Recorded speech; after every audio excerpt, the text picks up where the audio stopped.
Atoms and nuclei topic में न्यूक्लियाइज पर based question देखिए। A1 A2 मास नंबर वाले दो न्यूक्लियाई हैं, उनकी रेडियाई का रेशियो निकालना है, न्यूक्लियर डेंसिटीज़ का रेशियो निकालना है। सवाल कैसे लगाएंगे? न्यूक्लियस की रेडियस क्या होती है उसका फॉर्मूला पता होना चाहिए। रेडियस ऑफ न्यूक्लियस किससे दी जाती है? R equal to R not A to the power 1/3।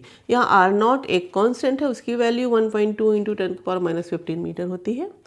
तो जब R नॉट कॉन्स्टेंट है तो R किसके डायरेक्टली प्रोपोर्शनल हो गया? A टू द पावर 1/3 के। यही A मास नंबर है। मास नंबर्स A1 A2 दिए हैं। मान लेते हैं कि radius of first nucleus R1, second nucleus R2 है। तो यही रेशियो तो पूछा जा रहा है, R1/R2 किसके बराबर हो जाएगा?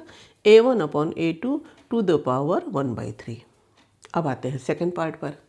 सेकंड पार्ट पर न्यूक्लियर डेंसिटी का रेशियो पूछा जा रहा है, तो पहले न्यूक्लियर डेंसिटी तो पता होनी चाहिए।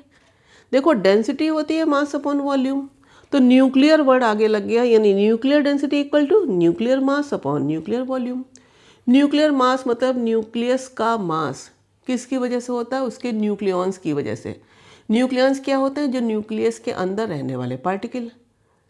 वो किससे डिनोट करते हैं? मास नंबर से।